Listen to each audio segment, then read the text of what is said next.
Hey, hey, hey. We're back. It's been a while. It's been a long time. I feel like it's been forever. I've been sort of out of the game, but slowly trying to get back in there. Released a video today. More to come because holy crap, I guess a lot of stuff happened while I was in Nana land. But Salty's here. How are you? How you doing, Hey, buddy? I'm all right. It's good to see you. Glad you're among the living, dude. Yeah, it took long enough, man. Jeez, thanks. Of course, Mr. Alex Green. I'm sorry about your cheeseheads, man. Good run, good run.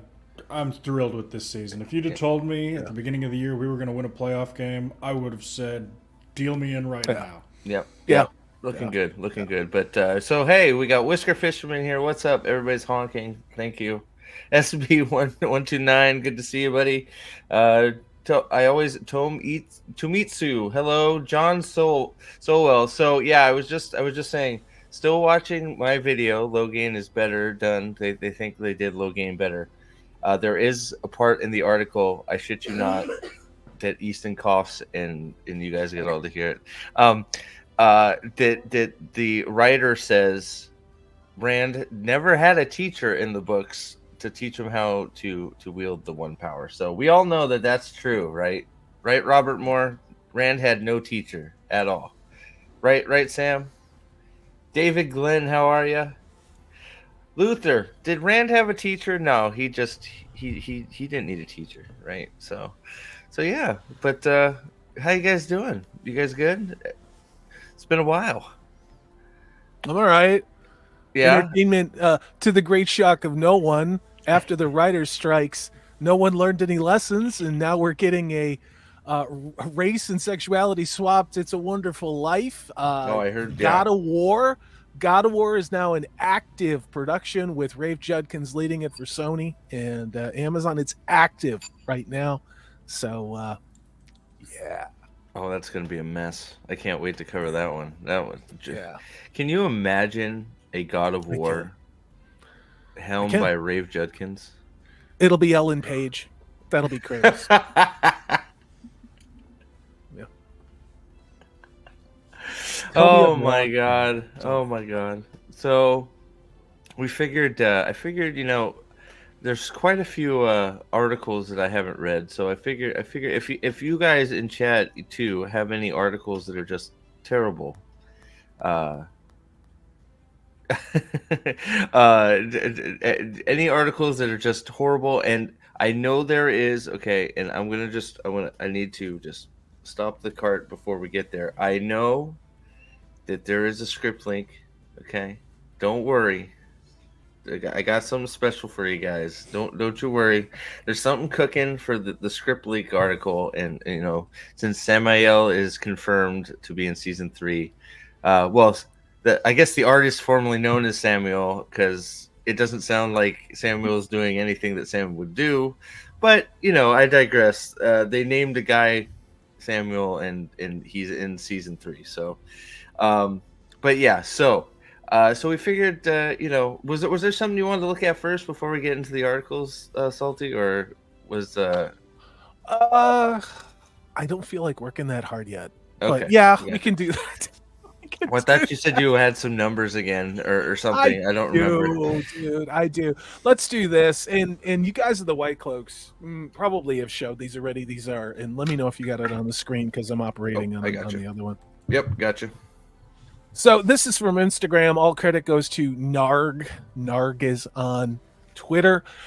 This was put together, and unfortunately, it may be hard for you to tell which is which. But this line right here, and I hope you can see my I love mouse. that line. This is from season 1. This is the drop off from episode 1 to episode 4, which is when the bait and switch happened.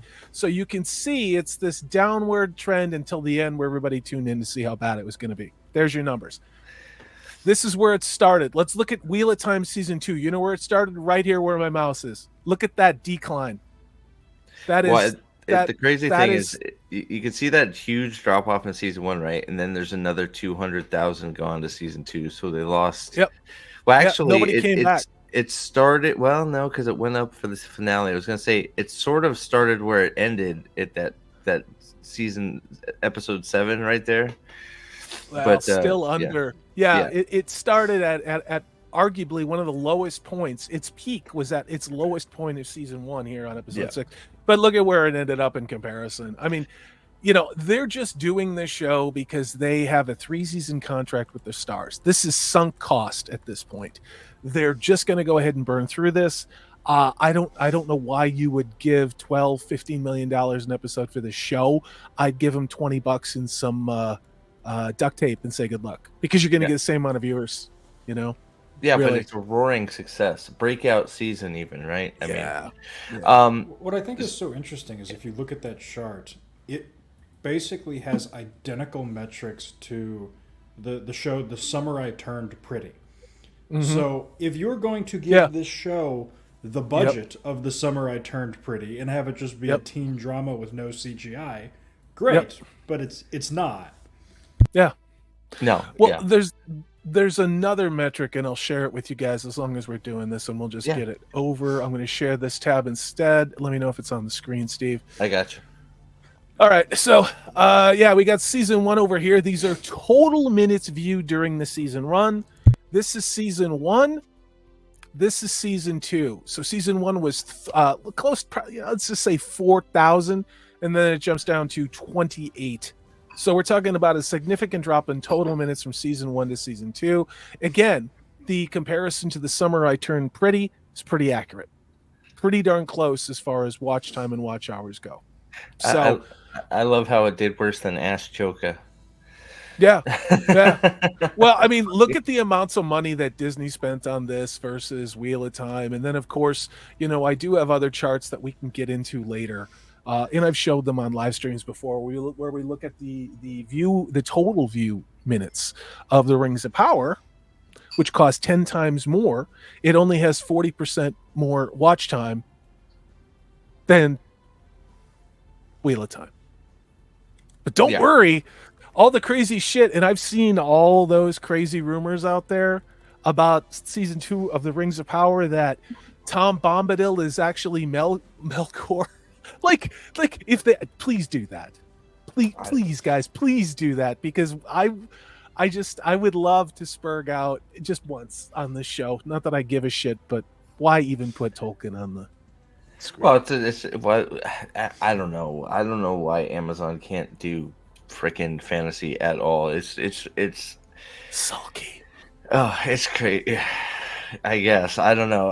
But you guys know better about that than me. But John, so I think we've pretty much decided, freaking since we found out they were only doing 8 Forsaken, that Asmodean was on the chopping block, and then they all but confirmed it when they made Logain his teacher, because if you give that part to Logain, then really, what purpose is there to Asmodean?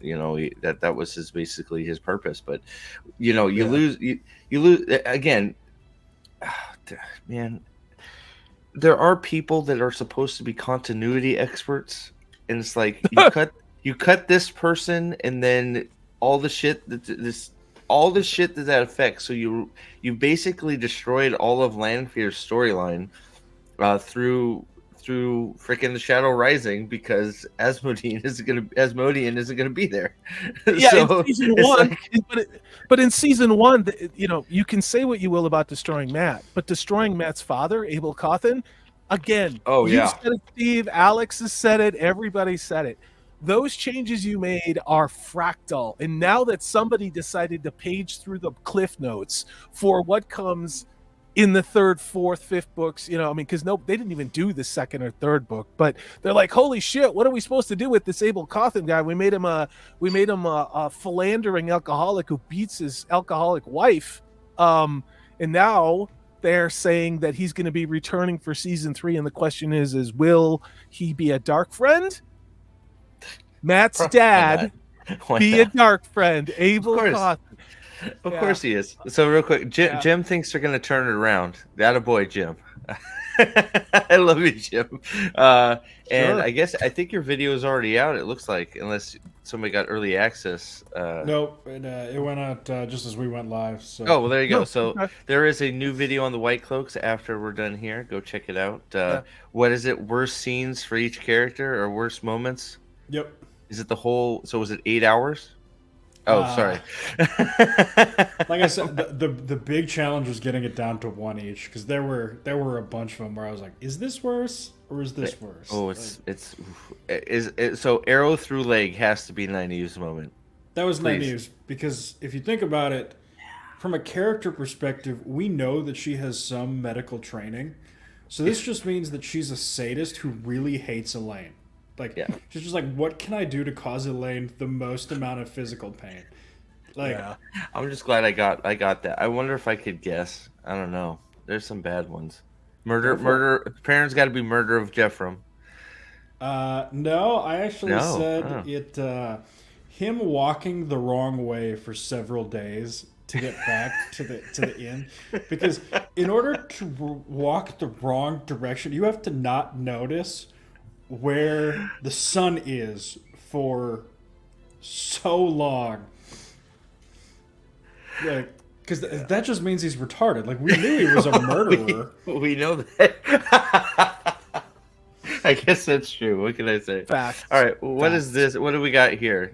Minutes viewed, length. Okay. Yeah, so I mean, again, some of these we've looked at, but it's been a million years since we've all streamed. So I wanted to refresh everybody's memory for this. So this is Nielsen counted minutes and length of show. So if we start as a baseline, and I've done this before, all the way over on the left, that is Wheel of Time season 1. That's your baseline, 100%. Look at the other shows in comparison: Reacher, The Outer Range, The Boys, Terminal List. There's Rings of Power, again, almost 40% more watch minutes, but it costs 10 times as much per an episode to make. Then we go all the way over on the right. That is Wheel of Time season 2. Oof. So it is literally only 37% of what the baseline of season 1 was. Now, it's really important to understand that Wheel of Time season 1 was extraordinarily front-loaded for the first episode where everybody turned up. And then after that, we saw in those graphs, it was like going down a very steep toboggan sled. But this is where we ended up. This is the show that's getting a remarkable third season and is going to turn it all around right here. And it's in good company with Good Omens and Outer Range, which I think Outer Range is a good show, but what the hell do I know? So Outer Range was okay. It was a little bit confusing at points, but it was decent. But I could see why that one didn't catch on, whereas these other ones should all have built-in audiences that aren't showing up because it's garbage, right? Yeah. So hold on. So let's see here. So we have a little bit of a theme here. Let's go. And so this one made me laugh. Made me laugh. Wheel of Time season 3 casting is great news for 7 missing characters. Not this, like, I don't know why it made me laugh so hard, but it's 7. It's not, hey, this character getting cast is great news for this character. It's 7. So we're missing 7. Yep. And the casting is great. I haven't looked at this, so I have no idea what 7 they are talking about, but well, wait a minute. It doesn't have Rand. It doesn't have Matt. It doesn't have Perrin. It doesn't have Nynaeve. It doesn't have Egwene. It doesn't have Lan, and it doesn't have Moiraine. So that must be the 7 characters. Yeah, I mean, I guess, right? I guess the whole main. Am I wrong, Alex? Dude, am I wrong? Yeah. No, I was just checking my numbers, and the numbers for Reacher came out. And Reacher's first 3 episodes did 1.1 billion minutes, which is more than the first 2 weeks of Wheel of Time. So that Reacher show is a fucking wagon. Yeah. Oh yeah. Yeah, it was chugging along. It's done now. Well, they're already on season 3 of that. So, geez. Yeah, but it's very possible that Reacher in 2 weeks beats the Wheel of Time total. Was it? So, if I recall correctly, Rory says the first episode of season 1 was released during Amazon's Black Friday week sale, which when everyone was on Prime for free show. Oh, that I have no idea. I couldn't. I could not. See. Yeah, are we talking about season 1? Yeah, I think he said season 1, but yeah. So going back to 2021. Okay. Yeah. That's like most of the time, like these articles will pop up on my phone when I'm at work or something, and then I don't open them because I know I'm just gonna get mad. And so I just like I go, okay, I'll save it and I'll go over it. So we figured we'd go over a few. We have a running theme, so we've picked out a few. So let's see if you guys can pick up on the theme when we get to the next article. Like I said, if there's any articles, save the. What's the date on this article? What's the date on this? The date on this, January 14th, a few days ago. Okay. So, because I have another screen rant that was published literally 2 days after that. It said 6 missing Wheel of Time characters. So I wonder which one they left out. Well. So hold on. So wait. Hold on. Wait. So let me go to the. Hold on. So if you haven't figured out the theme, so we have 7, we have 6, and then there's another article right here. Boom. 12 biggest characters still missing from the Wheel of Time. When did this come out? That was published on the 12th. No, that was 10 days ago. That was on the 12th. Yeah.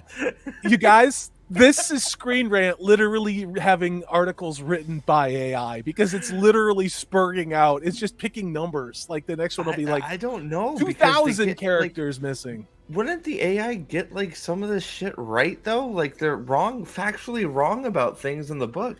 Okay, so I did see, yes, so that's what I was gonna say. So I saw that I have something cooking for this the script, okay? So I don't think we're gonna go over it tonight. Maybe we will, maybe we won't. We'll see how sizzling we want to get. I don't have a sizzle reel today, but we can't laugh our butts off. We were looking offline though. We were looking offline at that terrible CG axe that magically disappeared. Oh well, that was a good one. Perrin is a wizard, by the way. Have you seen that? Perrin it can conjure weapons into his hands. Yeah, I don't think so. I don't think I saw that. I don't. So oh god. Okay, you know what? Let me see if I can. So now Salty's done this to me, dude. We can save it. No. I'm bringing it up now. Let's see if I can find it.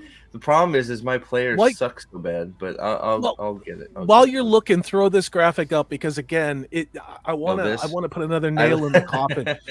Okay, again, this is Screen Rant's AI spurging out. Human beings, they can claim are writing these, but when you've got but you saw the duration. Like the article that Steve had was written like I don't know 9 days ago.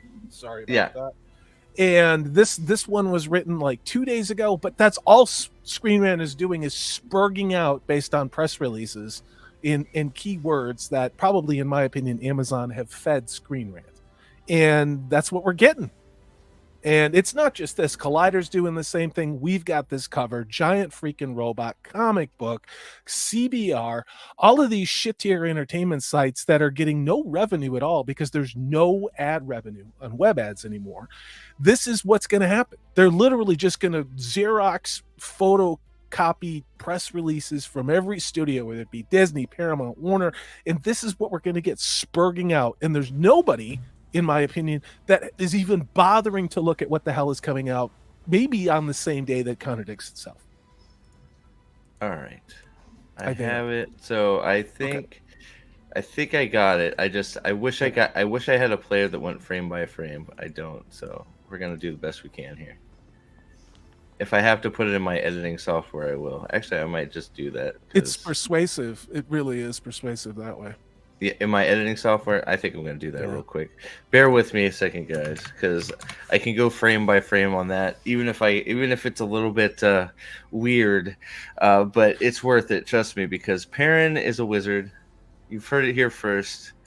It was really persuasive. Was shocked. It was really persuasive in your editing software because you could control it frame by frame. Yeah, but there's literally a part where there is nothing in his hand, and then what's in his hand, if it would have done the action that's on the screen, it would have split his own skull open probably about that deep. He would have literally just ran like a ditch down the middle of his skull. But see, through the magic of shitty Rafe Judkins led CGI, the axe kind of jumps out of the way of his head and magically does what an axe is supposed to do. Oh, here we go. Oh, yeah. I think I found. Oh, is that it? No, we got to wait till he's on the ground dead. All right, here we go. I'm tracking it down. Sorry, guys. Live. You can keep vamping. You were doing great. Alex, tell me about your video. I haven't seen it yet. For those people, like, give me the elevator speech. Come on. make me Just wet going for it. through the worst moment for each character. So I'm trying to think. If you guys want to shoot off a character, I can give it to you. Give me Rand. Give me Rand. Oh, I I got knew. Why did I know that was gonna happen? What do I have for Rand? unpredictable. The whole fucking arc of his season. Oh, sorry. Yeah. Oh, Rand's is the landline. To be a man means you must face it on your feet. Followed by him being on his knees 4 separate times in the remaining 50 minutes of season. Yeah, that sounds about right. All right, here we go. I got it. I'm going to shout out all 25 people in chat. Thank you for being here. It's wonderful to see everybody. Forsaken, I would agree. I think Errol is my favorite character, not just of the season 2, but I think of the entire Rafe Judkins experience. Honestly, I gave Errol a shout out during my video. So can we all see this decently? No, I'd go like back that. bigger. Yeah, like that. Yeah, there you go. Okay, so play close attention now, chat. Everybody, I know it's in my editing software, so it's not the greatest. Let me go. There we go. Okay, now I can see what's going on the screen. Okay, all right. So I want you to pay close attention to Perrin's hands. Okay, I did not know Perrin was a wizard, but in a second, your eyes will be amazed here. Okay, here we go. All right, we're gonna go.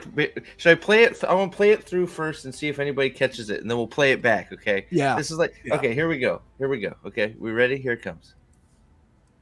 Okay, it's a little fast there, so it's a little hard. But we're gonna go back, and you're gonna see it. Oh, we don't want to see this bridge scene anymore. No, sir. Oh, that's after that. All right, that's good. We're doing this live. It's been a while. Sorry. This, so. Plus this sucks. There we go. Getting through there. How did it go back so far? I used the wrong thing. That's how. All right. Used the wrong thing. Look at that. That's a good face. That was a good face. All right. Yeah. Okay.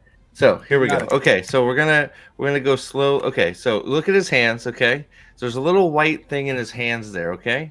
So here we go. We're gonna go slow. Okay. Where to? Okay. Go, okay.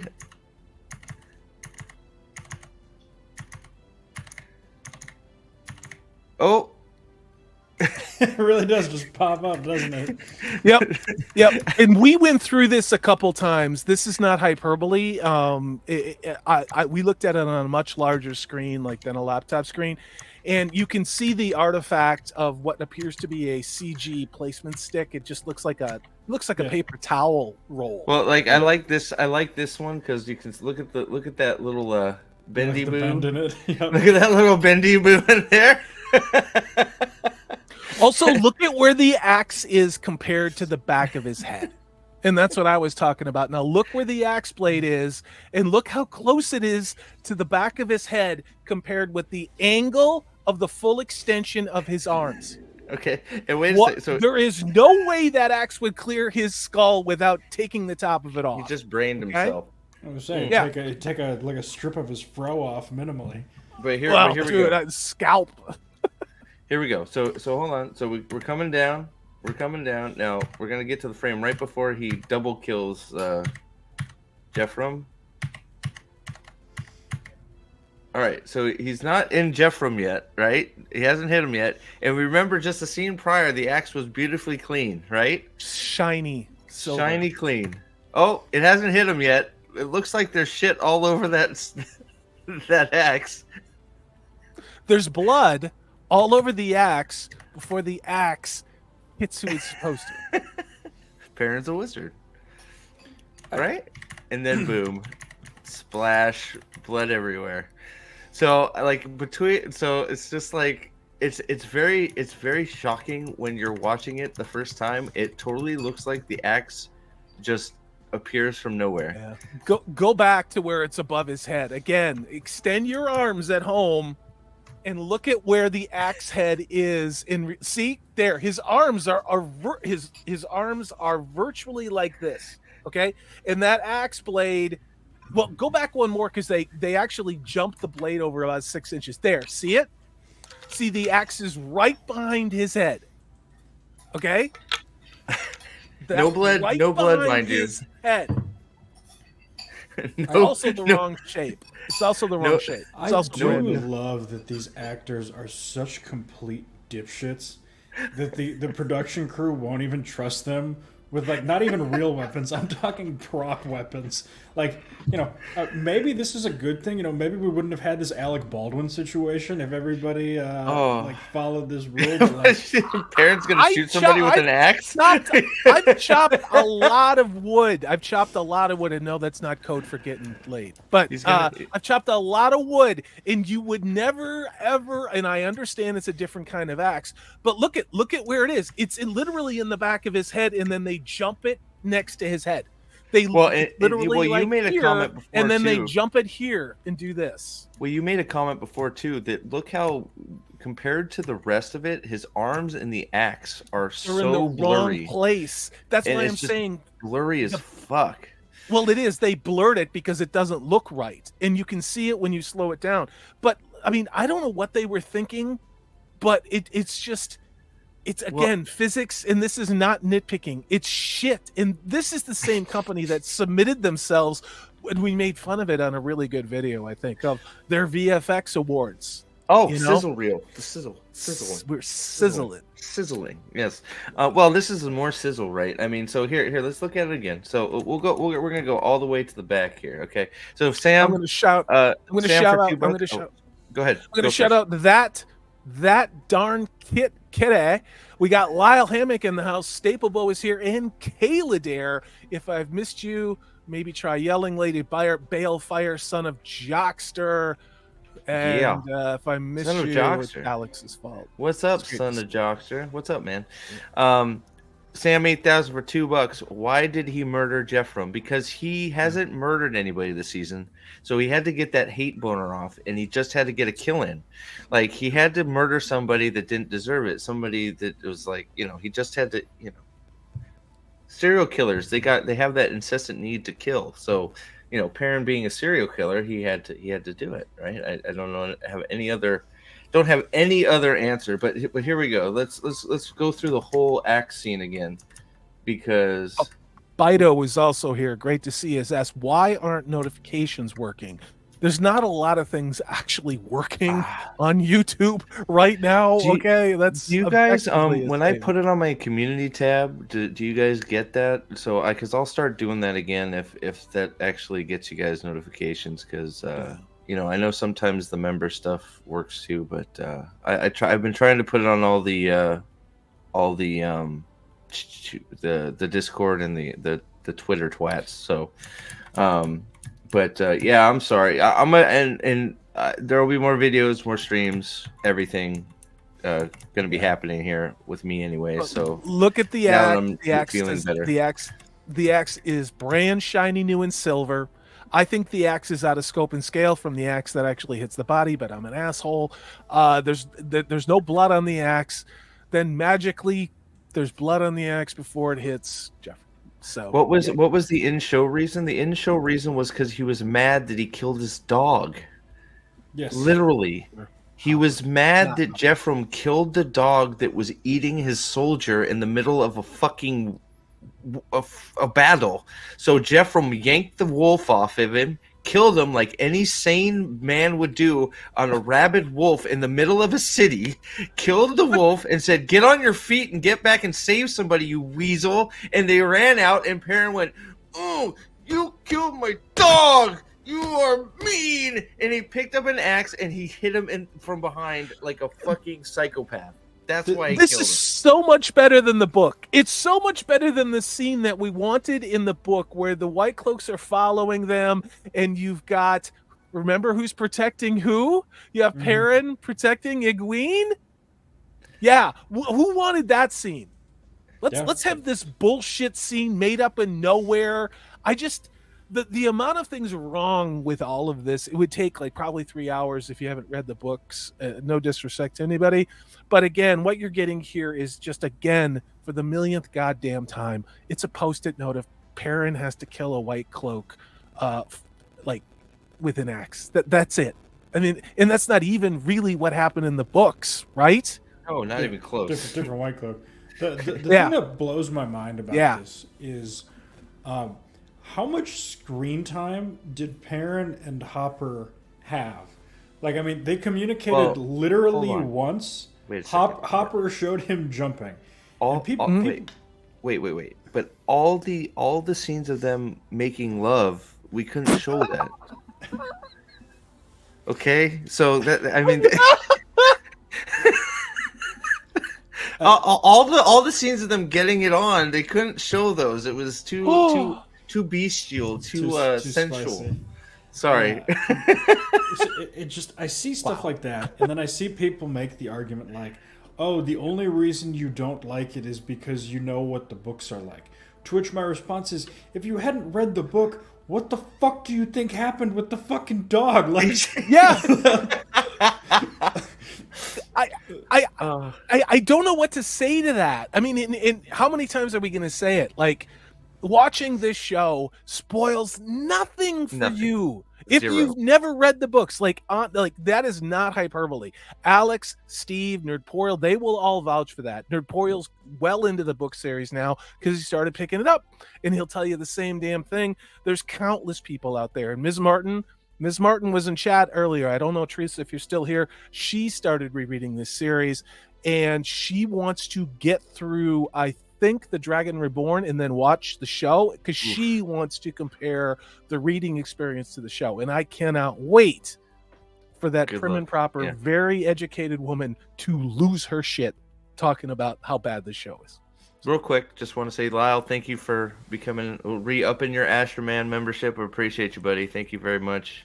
I do, real quick, Max, if you're out there or catching it, I wanted to send a quick thank you out to Max. Max bought the Great Hunt comics for me and sent them my way. So thank you very much, man. That was very cool. So I appreciate that.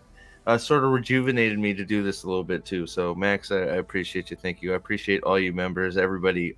Hey, hell, all you guys for being here. I appreciate all of it. But McCowan, I'm sorry, I can't pronounce that. Do you think that they'll change the terrible word? So plot vision, I think, will not change. Alex coined the phrase plot vision. Plot vision will not change. It will. There won't be any. They killed the only. They killed the only wolf. Like, there's what does Perrin actually need? Oh, see you, kitty. What does Perrin actually need from the wolves in order to fake his way through TSR? I mean, there's nothing that, like, the wolves warned them that the attacks are coming, but you could easily replace that. I could very well just see them just skipping plot vision entirely. I hope it's just some diverse trans amputee in Emmons Field that takes the place of the wolf pack for war. One more time, just for anybody, you can't see it in his hands. You can't see it. There sort of is, and boom, there it is, in the back of his head, and then we get bendy axe. Yeah, but watch the axe. Just watch the handle of the axe. See it? Now watch. Look where it was. Now it just magically rotates out like in a way. It's so bad. Axes don't do that. Okay, this is not a wood chopping axe that's sizable. I mean, I can't. Oh man, so that's oh boy, so I noticed that going through when I was making my parent is a murderer short. And I just that popped up, and I was just like, "Oh my god, dude! It that is terrible." Like, once you see it, you can't unsee it. It's really so bad. Well, oh my god, will Faio be replaced by Lord Luke? We already have Rand sleeping with Lanfear, so why not Perrin? Oh my god, why not? Let's do it. Sure. It's not like it's going to ruin anything. I mean, nobody's watching this show. You saw the drop-off season 1 to season 2 premiere. We're talking about getting down to levels, maybe down to new Doctor Who levels of time watch. That's how far the show is falling. So, Bito, we've talked about this several times because it is so bad. You're sort of going, do they know? I think they genuinely think they're doing a great job. So a great job in their minds, not telling the story they want to tell. So so I don't think they give a fuck about Wheel of Time. I think they're doing a great job telling the story that they feel like they want to tell, which is their warped version of whatever the hell it is they want to tell, which is not the Wheel of Time. It's some bullshit, fake, not even fan fiction. That's being mean to fan fiction. So I think they think they're doing a good job. Probably noted by, you have the freaking continuity person out there sprouting about how great things are and how, all that shit. So yeah, I don't know. It's so bad you question that, but I think they think they're doing fantastic. I mean, The there's a bunch of problem interviews is out there. There's an old quote, and Rory Mitchell brings it up as well.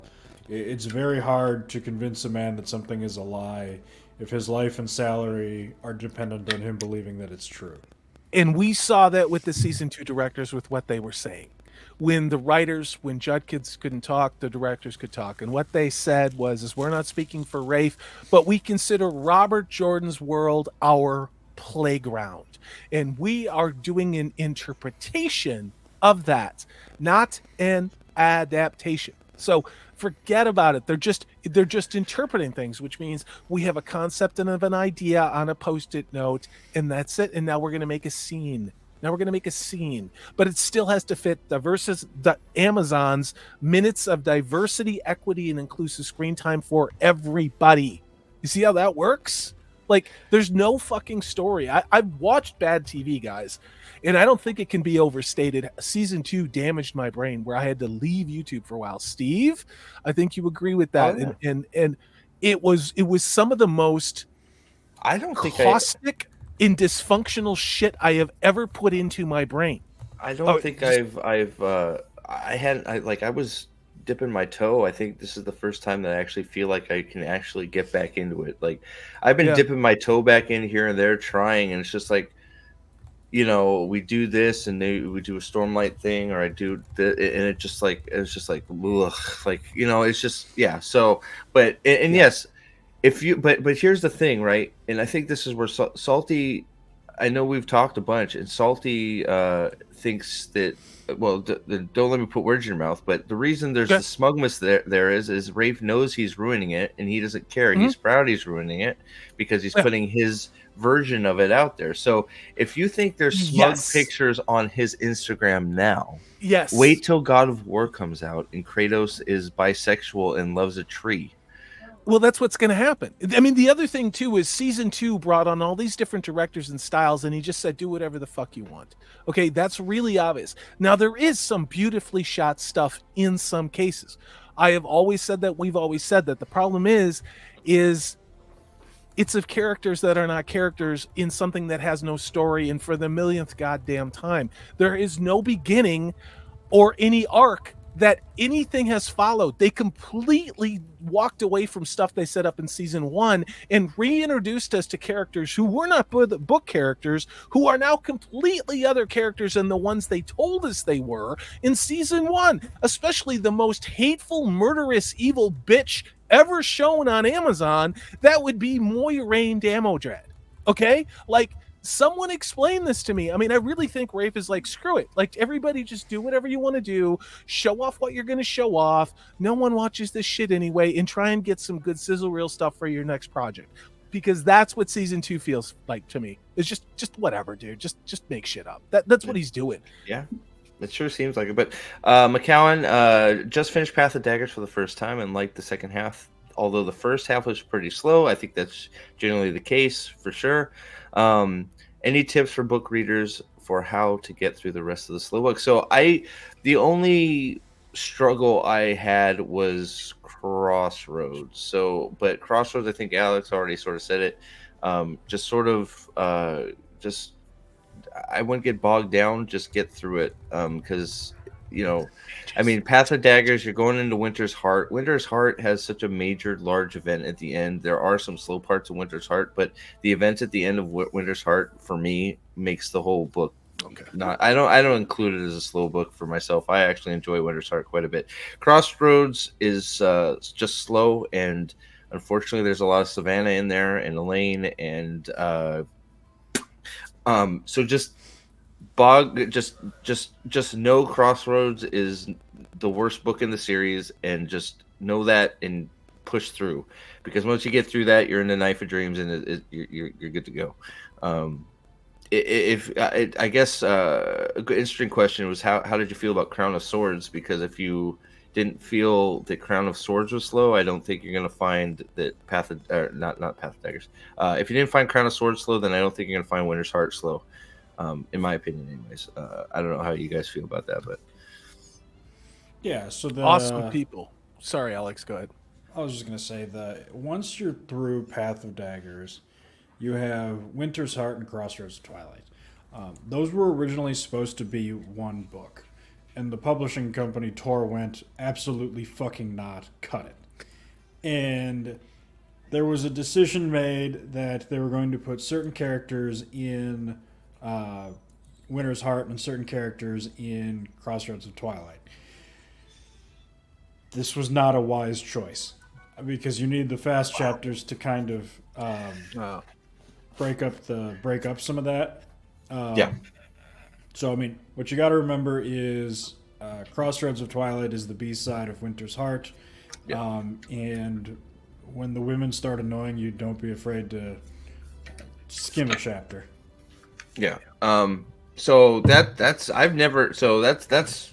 good. I mean, I've never Lord of Chaos is my favorite. So I've never heard that. So, but I like Crown of Swords too. I never found Crown of Swords slow. So, so if you like Crown of Swords, I think you'll like Winter's Heart, which is what you're heading into.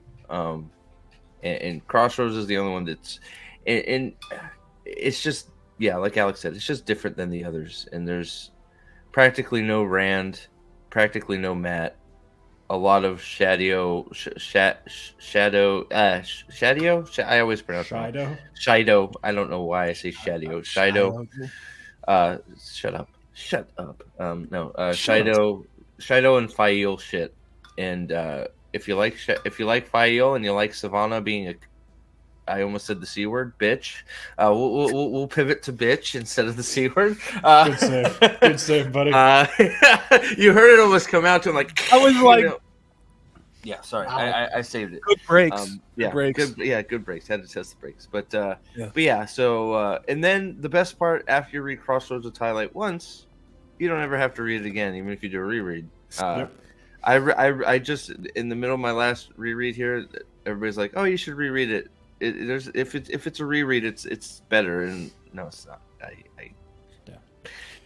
I'm good. So, but yeah. The other thing to remember is Knife of Dreams comes after Crossroads of Twilight, and Knife of Dreams fucking slaps. Fucking baller. Oh yeah, Knife of Dreams is in many top fives, if not, yeah. Luther Rain has been dropping some amazing observations, a lot of them, and I've been following as you've been writing them. We've been trying to cover things, but he says he disagrees about there being no character arcs. We have plenty of arcs where people are becoming worse into evil. It's true, and they really shouldn't be. And the ones that are evil are the ones that you like in the show. Again, is that an accident? Is that negligence? Is that incompetence? Or are they just subverting? No, but I don't think that's a hot take. Real quick, so like I know Egwene. It's you either are okay. Egwene seems to be one of those characters where you either like her or you hate her. Same with Elaine. You either like her or hate her. I think, I can. Lyle likes Egwene. When I interviewed him, he said Egwene was his favorite. Sorry, but I can see why Egwene's story arc is large and all-encompassing, and she does it without being a Ta'veren. So, but not according to the show, of course. It's better that she's Ta'veren. Sorry. But what's a Ta'veren anyways? That was another thing. Refer to the Origins cartoons if you want to know what it's like. These articles are now referring people to the old short cartoons for clarification. It's like, oh my god, we have a whole trilogy, guys. Don't forget, we have a whole trilogy of not streaming movies, but in the cinema. Yes. Lord of the Rings quality, entirely made up horseshit movies based upon Robert Jordan's world that are all interpretation, just Jim, like this show. Jim C is an Abel Cawthon enthusiast, Salty. So I know you'll be thrilled to hear that. Egwin's Mall is a close Yeah. second. So I know Yeah. I don't know how, but let's Egwin's Mall. Oh God. Oh, I'm gonna bet $20 now. Abel Cawthon is a dark friend. They're gonna make Abel Cawthon a dark friend, and Matt's gonna have to kill his father because Rafe Judkins. Oh God, he loves that shit. You know what I mean? Where you got the bad dad trope. That's what I think's gonna happen. I think he's just going to be because if they make him a dark friend, it gives him a reason to be a drunk. If he's just a drunk loser, bad dad, without being a dark friend, that's even worse. So I think he's just going to be a drunk loser who's like passed out. Like Matt's gonna actually, why not? Matt's gonna come back to the Two Rivers with Matt for some reason. He's gonna get a teleporter. So he's gonna teleport and he's gonna walk in on Abel and Tam in an orgy with a whole bunch of people drunk. And there's gonna be a wolf at the door, and Perrin's gonna be like, why did you bring me here? They'll be having sex with the corpse of Perrin's dead wife. You know what I mean? Why not? Oh my God! Do it. I dare you, Ray. Too far. I think Stablebow has it right. I think it's going to be one of two things. I either think he's going to sell him out to the White Cloaks, or the one that I have not seen anybody predict is that they're just going to forget about him being an asshole, and he's just going to be like, kind of like a normal guy. It's 50-50. He's honestly, he's either going to be a coward like Alex is saying and sell him out to the White Cloaks, or he's going to be a dark friend. Although there's no reason he couldn't be both, or they're just going to forget and pretend they didn't do that, like with others.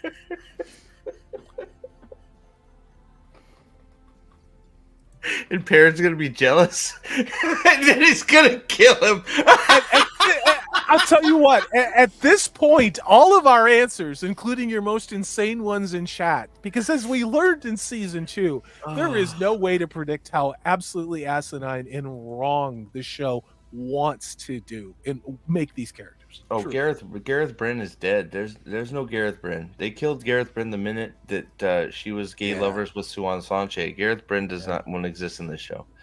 Unless they make that a lesbian too.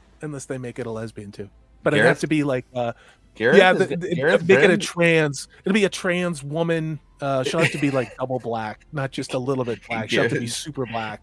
Oh, the ultra male dude warrior, one of the greatest generals of all time, is going to be a little pencil neck girl named Garetha Brine. Yes. Yeah. Placenta Jones. Yeah, there you go. Yeah, I don't know. I don't even know what the Battle of the Two Rivers is going to look like. I don't even know if they're gonna do it. It's gonna look bad. It's gonna look bad. They're gonna have rubber axes and fucking like. It's gonna be fat, dumpy women with tattoos and SJW haircuts, with frying pans beating back all of the Trollocs who are just misunderstood. I still want to know where they go with that. I think Jim got the script. Right. I think Jim got a hold of the script. Or are you writing for?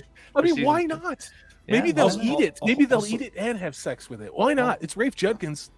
Also, Salty, you were so right about that. Like, they're totally going to. Do you remember the scene from the pilot where the Trollocs attack?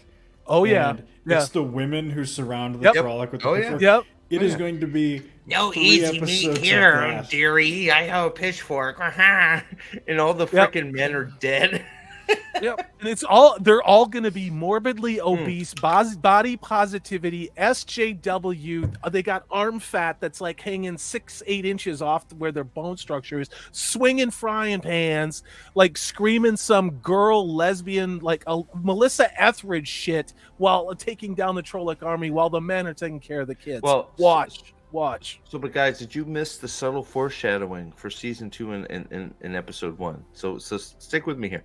So in episode 1, Nynaeve fails to heal somebody and lets them die who has a simple leg wound. So that is why she tries to kill Elaine, who has a simple leg wound, by shoving an arrow through her leg and making her bleed to death, because that's what she thought happens with leg wounds. See? Foreshadowing. I could write for Amazon, right? You blinded me with science on that one. Totally. All right. So, the first 7 missing people in the books. I already named them, all the lead characters that are supposed to be in the show. Oh my god, the casting of Galad and the Queen in the Wheel of, why don't you just say Morghese? Or is Morghese not going to be whatever? In the Wheel of Time season, dude, Elida's going to be Queen of Camelin. How about that? Dude, the fact that the Queen is in parentheses right in 2024. Let's think about that. Yeah, okay, right. Let's think about who the Queen of Andor could be. All right, is this going to be a Dylan Mulvaney career slingshot forward? That's a good question. So the appearance of Morghese and Galad indicate the Kingdom of Andor. No, it doesn't indicate. I don't think it indicates that at all. I think we're gonna have some little, like, one little scene of Elida leaving Camelin, and it's gonna be in the background, and that's it. Like, it's gonna be, and I don't think Galad's gonna be in Camelin. He's gonna be at the White Tower.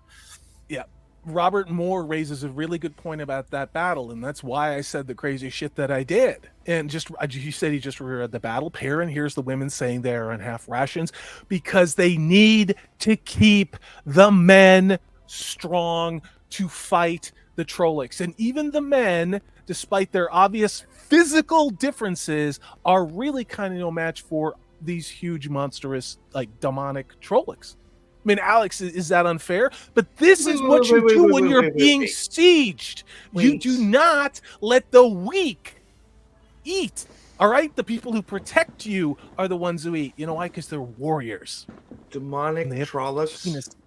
What did I hear? Demonic Trollocs. Are you gonna give me the diversity, equity, and inclusion part of the Trollocs presentation tonight? Have you seen those cutesy wootsies? I mean, they have them on leashes. They're petting their snouts. They just want to be loved. They're just hungry, like TLM, bro. I mean, come on. It's not that they're necessarily more violent. It's who raises them. I mean, TLM, guys. Can we get some TLMs in the chat? I mean, come on. Like, Trollocs' lives matter. Like, they're not demons. Fuck them. I'd shoot them all in the head. Oh, my God. Shoot them all in the head from 100 yards away, and then I'd make a really cool rug out of all of them. Did you imagine a rug? Like a wall-to-wall rug? Did you see that little girl pet him on the snout, and he didn't eat her? Like, what restraint that Trolloc showed. What a good boy. He took her to the white van, and then they just got rid of the body, which is Perrin beat him there. Camelin is likely to be explored. I honestly don't think it's going to be explored. What is Camelin? I have no fucking idea what that means. Right, like, we've never been there. What are they talking about? Here is the list. Wheel of Time Season 3 casting promises. Guys, this is a promise. 7 missing book characters. All right, what's number 1 here? Let's see. Is in the mail. Okay. Oh, man. So, let's see here. Okay, so is it just a list here? Okay, so Morghese, Gawain is not going to be in it. That's -1 to screen rant. Talonvor. Why would... What? This is... We have to cover the other article, too. Also, wow. How depressing is it that Talonvor is going to make this? If you had to cut Wheel of Time down to 8 seasons... Talonvor is probably the first guy that I'm cutting. Yeah, like, just exactly. Done. Out. So I would say they maybe got 4, because we already know pretty much these two have been combined. Galad and Gawain have been combined because Galad Trakand has been cast, not Galad Damodred. So okay, and wrong. I want to say this, and I'm 100% legit about this. I love the Galad casting. Like, oh no, he's fine. He's perfect. Yeah. Even in attitude, that interview he gave, yeah, right. Yeah, he's perfect. Like, in a world where we actually got a Wheel of Time show, he'd be perfect. Yeah, that's the guy. So, so Ravine is yet to be seen. I don't think Ravine's going to be in this season.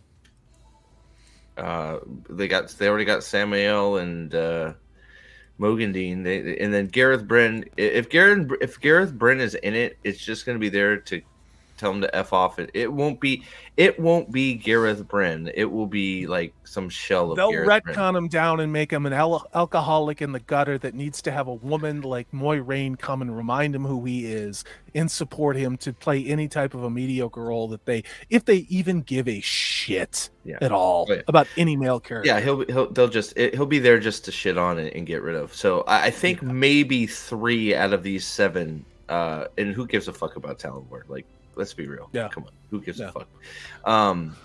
Alida will be there in some aspect. So I don't know. So not looking good. We've got. I would give them a 3 for 4 in that one. What do you think? I'm off there. Or you guys agree with that one?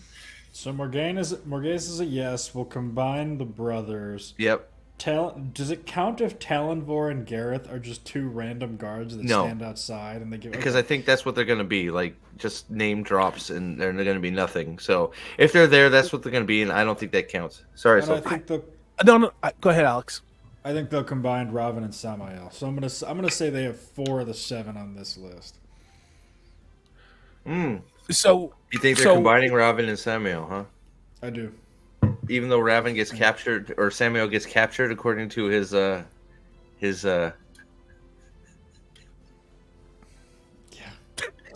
fucking God. This fucking show. I don't know who's more fucking retarded. The shill media that is literally, I mean, they've swallowed the whole shaft of that Amazon cock. The balls are down their throat too. Like, I don't know how much more there is to take. Like, how much more can you take? I mean, like, I don't get it. Like, what's the payoff to this? What is the payoff? Like, seriously, no one is watching this show. Is it literally just clickbait? Is this literally AI spurting out because Amazon stuck a couple quarters in whatever AI money jar it is to get articles written about this? Because quite honestly, there is no one left that gives a F about this show. Just like there's no one left that gives an F about Doctor Who or Halo or any of this shit. Nobody cares. No one wants to hear excuses. No one gives a fuck. Now, there's the hardcore people like us where, we love the books, we're fans in our own ways, or we just kind of want to pick through this wreckage because it's really like going through a plane crash and trying to like find loose change or women's underwear, right? Because there's some things that we can laugh at in this one, but it's nuts. It is nuts. What is Screen Rant doing? And like, I have another article pulled up because there's one person. As soon as you said, go. So we'll put that one up because I would like to compare. So there we have the list of 7 from the first article of missing characters. I'm still. They could combine, but the fact that Samuel's immediately captured the first little bit we got of him, we'll see. I don't know, but here it is. Okay, is this so? Go back up to the title because the picture makes me laugh my ass off. Yeah. All right. I will. Hold on. Shit. Hold on. I can do this. I got the wrong. Because the title laughs my ass off for who's in the picture. So it just. Yeah. So this is Screen Rant from 5 days ago. So this is 6 missing Wheel of Time characters expected to return in season 3. Oh, look at that. It laughs my ass off that Perrin is front and center. And he looks like that blueberry chick from Willy Wonka, like he ate the blueberry. You know what I mean? Because Perrin is not in the show, so he's going to show up in season 3. Jesus. And here's the characters. So number 6, they're saying Tam Althor. He's not. Yeah, I guess he hasn't shown up. Jesus Christ. Well, we did, like Steve, you talked about at the beginning of the show. We never got his scene. So do you think they're going to shoehorn in some horseshit scene belatedly to shut everybody up and say, look, there's your scene? I don't know. They pretended to do it in season 1 and everybody's like, nah, that's bullshit. You didn't really do it. I hope we get another flashback to the ninja pregnant warrior Matrix karate fight in the snow. According to Screen Rant, also one of the saddest scenes in the Wheel of Time. There's a list of that's a great list. That is a great list. Saddest scene. Yeah, a retired. Listen to what Screen Rant. What the fuck is this list? Bran Alvear. Oh, that's where. Okay, so Jesus number 5. Fuck.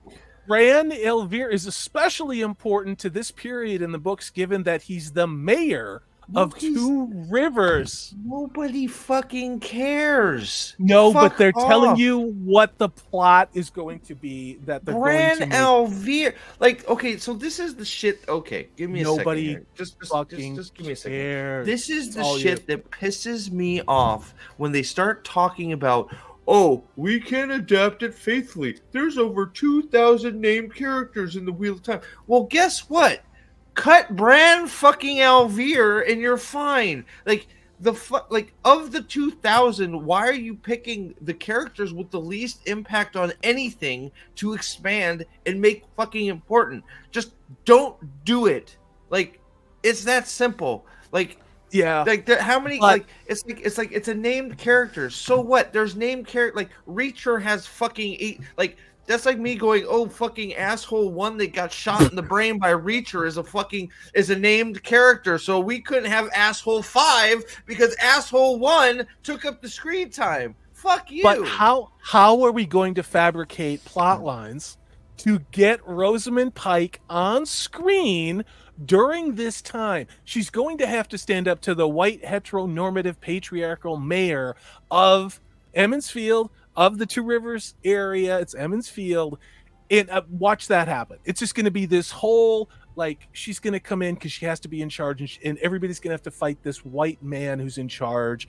It's going to be this. That's what it's going to be in season 3. It's going to be basic bitch AF. Is there going to be a scene of when they get the Two Rivers of what is it?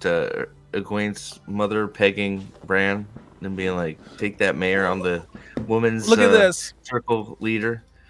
I mean, Screen Rant says, as a leadership figure, it's ultimately up to him to help rally the Two Rivers folk when the White Cloaks in Trollocs arrive. Chances are Perrin will have to rely on Bran quite a bit. Nobody wants that. No.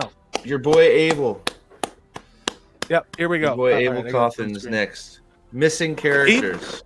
Now let me read this for you. This is Screen Rant, and then I want to bounce back to what Screen Rant also said when the show came out. Are you ready for this? This is Screen Rant. It says one of the book characters to undergo significant changes for the TV series, Abel Cawthon, was father of Matt and a horse trader. In The Shadow Rising, Abel steps up in a big way, helping Tam, Perrin, and Loial deal with the White Cloaks and the Trollocs. The problem here is, what did they do to the show? We'll get into it. The amount of time he spends with Perrin and the others in their efforts against their enemies raises questions about how the show's approach to him will be, considering that it elected to make him a despicable character in season 1. That is Screen Rant who said that. So can I just spit? So I'm just shit talking here, okay? So no, I'm serious for a second. So let's say we are writing for season 3, okay? Well, we gotta get the last. I know you wanted to get to Abel. I need to see the last 3, but yeah, we'll get to him. We'll get to him. So we're writing for season 3, and it comes to us and it says, "Look, we fucked up with Abel. We got to make Abel likable. We got to fix Abel Cawthon." Okay. He went to AAA. But no. But hear me out, because again, like, there's a way to fix this. Just like a way, like, it's not good, right? He's damaged very badly, but there's a way to fix it. Okay, just like there was a way to fix Matt in season 2, and they just fucking didn't, right? Like, there was a way to get all 3 boys together and have them go on the Great Hunt, and they just chose not to, and then blame it all on fucking Barney Harris. That's what they keep doing for season 2, is saying there were production errors, so we had to write a new story, blah blah blah blah. So just bear with me here. So this is how you fix Abel Cawthon, okay? You just have a cold opening, okay, of Abel and Tam pulling up Abel by his bootstraps and saying, "Our sons are fucking in danger. We need to go find them. Let's go to the White Tower and find out what's going on with our children." And then just show them journey, just the struggles they have, their journey, maybe him fucking throwing up and getting fucking sober, him doing his thing with his bow staff, fighting off some bandits or some shit. Just a little travel montage, them getting to the White Tower and getting sent away. And then they come, by the time they get back, they actually walk into Perrin coming into the Two Rivers and meet him on the road or something to get fucking the information about Rand and fucking Matt.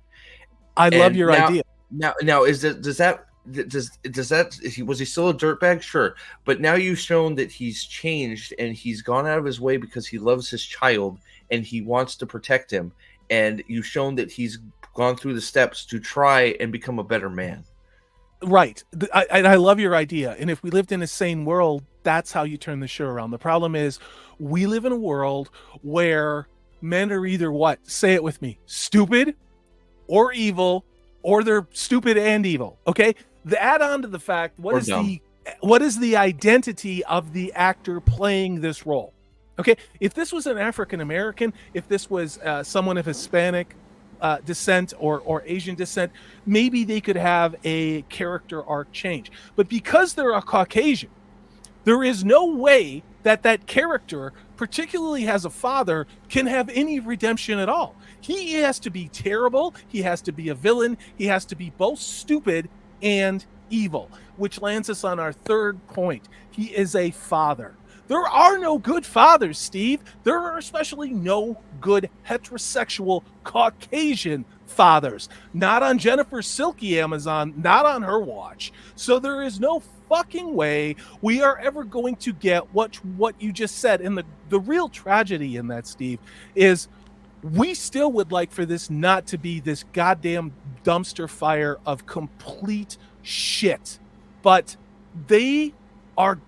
this is all they know how to do, and they're getting off like this. Oh, fuck, we gotta just kill it, ruin it. That's what they're getting off on. But I love your idea. You're mute. Sorry, I'm muted. There's ways to bring some of the shit back around, but they won't do it. And you're right, Grifter. You're right. They fucked up. Like you've heard us say it a million times. They have screwed up all of it. It's all screwed. I'm just saying. There's ways to bring there's still a way to bring a lot of this back if you just put in the effort. Season 1 and 2 are still fucked and they're still there, but you could still get characters back into where they're supposed to be and what they need to be doing. Very easily with maybe an episode or two, you can get them back into the position they need to be in. They just don't care to do that. Like, they're going to show up in the Two Rivers, and the women are going to save Abel and fucking Tam both, because Tam's going to trip over himself and almost die. And that's going to be the Battle of the Two Rivers. You could and I am not optimistic this is going to happen, but if it was me, and people said, put your money where your mouth is, because all you've done is bitch about this show for 3 fucking years, here's what I do. When they went to Shader Logoth, and we never got the scene with Melchior and everything in the basement and the dagger, Fever dream. That they wake up. This whole fucking thing has been a nightmare because they went down the steps. All of it from the moment they entered the city, they were under the influence of the evil in the city, and you just spin it back up from there. And you know what you do? You do exactly what happens in The Eye of the World. You separate off Rand and Matt. They go down the hill, with Thom. They get on the boat. You have Rand seen on the mast, and then you have everything else happen exactly the way it did in the books. Maybe it's chopped up. Maybe you have some exposition. Maybe you have some storytelling, but you walk away and disavow every single goddamn thing after that. And I don't think they would understand how hungry we are for good fantasy, because I'm sorry, Rings of Power is not going to give it to us. Even if half of those rumors are true, where Tom Bombadil it just is Morgoth, and all this are Melchior, and I'm probably mixing Tolkien and Robert Jordan because I'm cooking. I don't know. Yeah, but you see what I mean? But we want it, and we're not going to get it. People have hopium for War of the Rohirrim. It's like, I really want you guys to be right, but I did a video last year, and I know there's some really big YouTubers that are saying War of the Rohirrim is going to be great. I want them to be right. I have seen nothing that says that's going to happen, and there's a reason why we haven't gotten one goddamn frame of film from that. Okay, it's not being blackpilled. It's just like, you gotta earn my right. You can't just start making out with me and grab my junk on the first date and pretend like you're something you're not. Okay. Yeah. No, I think we all I don't know. We all want it all to be good. And you're right. That's the perfect place to do it. Shout out to Lilith. You could restart everything. It's sort of like the last. What does Alex think? What is like Alex? The whole Last Jedi? Just but yeah. Do what they did with the end of season 1. Just ignore it. Literally, come into season 3 and just pretend the first 2 seasons were good, and just I mean, just basically tell the Shadow Rising. And when somebody asks, like, well, what happened in between seasons 2 and 3 that you felt that? Huh? My response would be, things happened off screen. That's right. Like if you can tell me that Rand and Lanfear started boning off screen between the Eye of the World and the Great Hunt, then I can pretend that Perrin isn't a murderer. Like, like these are not significantly more drastic differentiations between the two. Yeah, just pretend. And it's crazy because you can't do it like Halo season 1 to season 2, where you're like, yeah, we're sorry we had Master Chief boning, that probably wasn't right.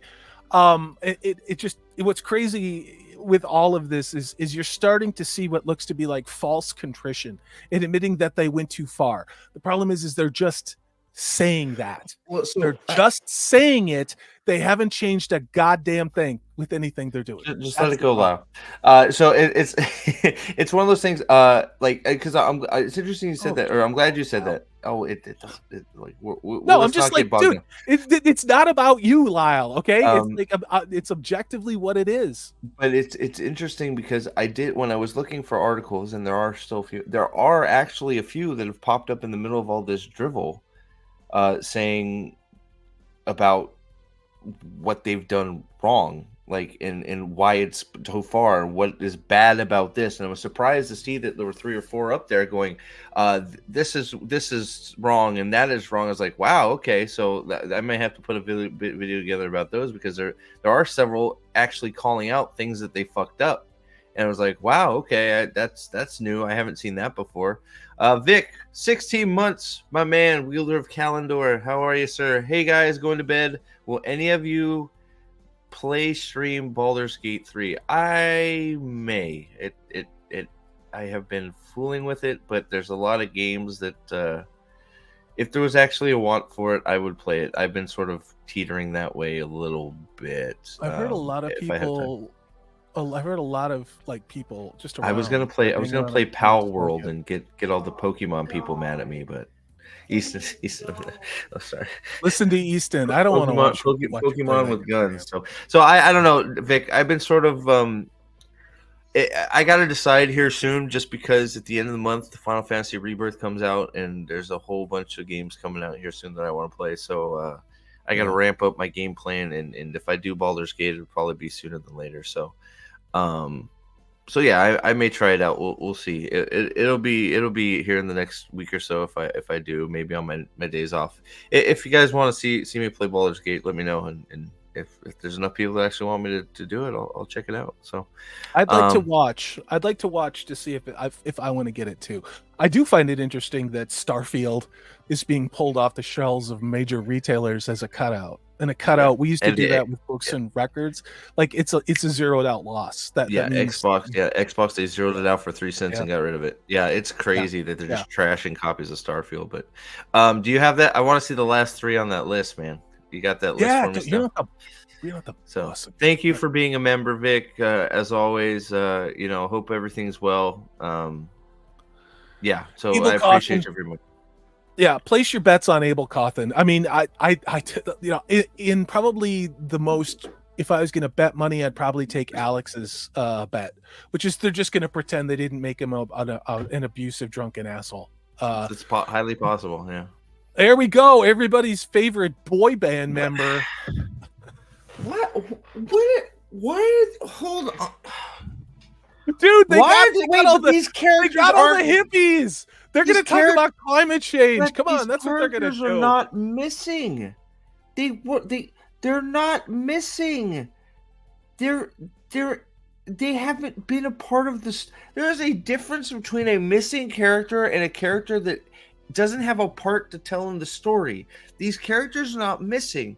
They're in another location, so the story doesn't involve them right now. So when they go back to said location, they're not missing.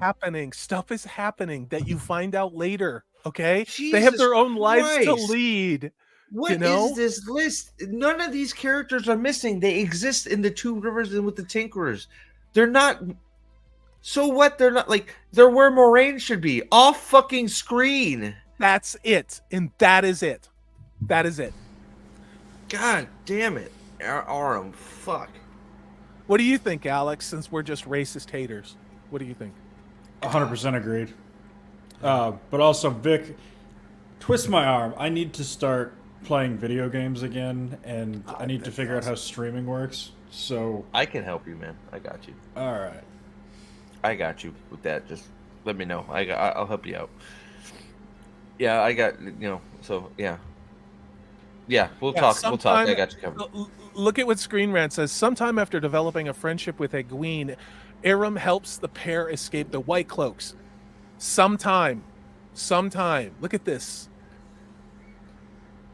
What? Okay. Sometime. While that would be taken as the end of Aram's importance to the story, the books prove that there's so much more for Aram to not. Actually, if Aram disappeared, we'd be fine. No, he was meant to show Egwene that there was more to the world, and again, that was one of those moments where it developed Egwene's character when she was out on her own, because she was the small town girl that led a very sheltered life. And Alex, jump on me if you think I'm wrong. This is just one person's interpretation of this, but I think that's what it was for. There's story for Aram, right? But you could cut it very easily. Like Aram is one of those deep cuts. Like, I think you're right. I think that's part of what the beginning is for, to show her the world, right? But he comes back. Sure. Is it important? Nah, not really. Not really. You could lose the Aram stuff, and it wouldn't be that deep a cut, in my opinion. I don't know. Agree or disagree, Alex? I don't know. For me, Aram is important for two thematic elements. The first one is that as you guys have talked about, the life lesson that guys need to learn, that dumb bitches love hippie dudes when they're 19. It's true. This is true. This is true. So, and I know, Steve, you're laughing about that. No, that is 100% the reason that character existed in the Eye of the World. That's exactly what it is. It's Fish concert guy. That's what it was. Yeah. And on a more serious note, Aram is the cautionary tale of if you don't let a boy have a normal childhood, if you try and make your 7-year-old vegan, it's not or going wear a to dress. Work. Yeah, it's not going to work out well for you in the end when they sort of get into the real world and are no longer constrained by mom's way of living and mom's choices. So in any, those two elements are very real life lessons that one should learn, but you can cut those, and I don't cry. I feel bad about making that cut, but if you told me I had to get it down to 8 seasons, I probably could. Yes, I think that right. Yeah, I agree. Perfectly said. I mean, if all things were equal, would I rather have him? Yeah. If I needed to cut him, I wouldn't it wouldn't be like it's not like cutting fucking Param. And given the state of the non-adaptation, the non-even interpretation of what we've gotten on screen, this character is fucking irrelevant. It's irrelevant, Yeah. So okay, who's number 2 here? There you go. There's our boy Tom. Tom Maryland. He's dead. Moving on. Yeah, I literally at this point, why? He didn't do anything that was important. And Christ, how many videos did you make and I make and the White Cloaks makes about season 1? Tom was there to be a mentor. Tom was there to teach Matt and Rand how to survive on the road. They were two small town boys. Tom was there to teach them how to do tricks and how to be self-sufficient and to be wily. This fucking show cannot have young man mature with a male mentor. Why? Because men are either stupid or evil, and this is why Amazon, no one's watching your fucking shows. Well, and they've also literally backed themselves into a barn corner here. Where you left Tom in season 1, I need an explanation how he got out of the barn. Otherwise, I'm calling him a dark friend, because there's no way he gets out. He is cornered by one of the fiercest warriors in the land. Mm-hmm. Well, it should be. I mean, I guess they get stabbed in the face and die now, but sorry. But he is cornered without a weapon, or maybe his knives, I don't remember, in a barn, whereas in the book it's in an open street. The Fade basically chops at him, misses, and continues chasing. You know, we talked about this offline, but I guarantee you it's going to be a diverse woman who comes in and kills whatever is there and then saves him. That's just it's going to be like an Aes Sedai. Maybe it'll be a trans character. It's going like he's a man. So they have to make him look stupid or evil. He's not evil, so he has to be stupid. So he has to be saved by a diverse woman who's probably a lesbian. Okay? I would love if the big. Oh, sorry. Go ahead, Alex. I'm gonna push back. I think they make Tom gay. Why not? Why not? Okay, but he still has to be saved by a woman. Okay, he is flamboyant in a cape. Yeah, he is flamboyant with a cape. But I would really love if the big girl, the horsewoman, like comes running through the wall like the Kool-Aid man. It's like, oh yeah! And Tom's like, thanks man, let's go. And they go out the door. It's like, oh man, who would have saw that coming? To Frank Blazewski. It's great to see you. It's awesome. It's great to see all these names back. Okay, so you know how we were talking before about how my strategy for fixing season 3 is just ignore season 1 and 2? Fair. My very first scene of season 3 might be Tom Maryland just laying pipe in Moraine. Just like perfect. Yeah. like not just the root, but both like all of it's inside. Like, you know? But I mean, like, because if I am going with this show's logic in that we're sexing everything up, you logically would take Tom and Moraine's sort of quiet, snuck away politics thing, both working with Rand and the Stone while flirting with each other, and you just lift it up one level, and it's easy to get there. It's not that is far smaller of a change than many instances of this show doing that. She can just pretend to be a MILF stuck in a dishwasher. You know what I mean? And Tom's like, bam, bam, bam. You know? Thank you all. 40 of you guys here. Thank you so much for hanging out and talking with us about this shit. Tom, man. Ugh, God. What a waste. What an absolute waste. I mean, and we all know why they ruin this archetype. I mean, we've all talked about it. Men cannot be mentors. Men cannot mentor young men. Only women can mentor women, but it's only to tell them again that they're the bestest ever. They don't have to work. Everything is deconstructed around masculinity and having any type of a positive, competent, heterosexual male figure in any show, regardless of their race. Or sexuality is simply not allowed. Simply not allowed. I think he watches in the corner, Frank, with the dog. Oh, not at all. In my version, he gives it to her so good that she swears off lesbianism forever. Oh, he changes it. Literally changes her. It can happen. It can happen.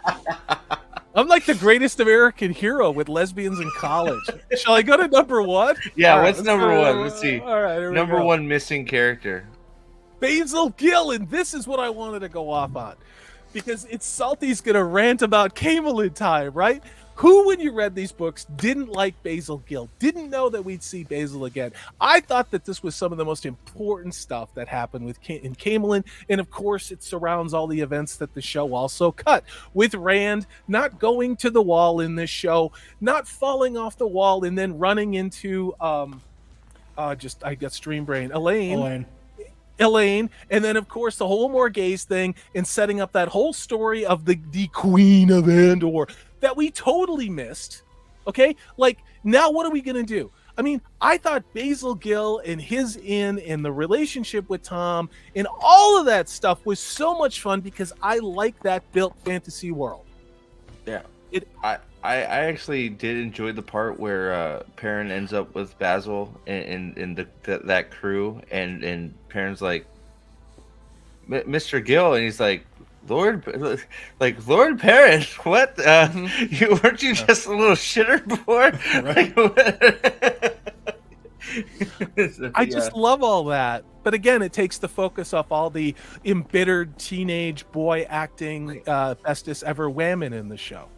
And they put Light's blessing Innkeeper and Tar Valon, which is wrong, but the reason he's probably number one is because Basil Gill is actually missing from the show. He never made an appearance. Yeah. So that was actually my question is, there is a line delivered by an actor they call Basil Gill off screen.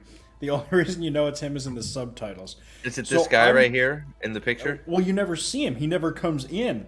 So this has to have been from a cut scene, right? Like I've never seen this man before.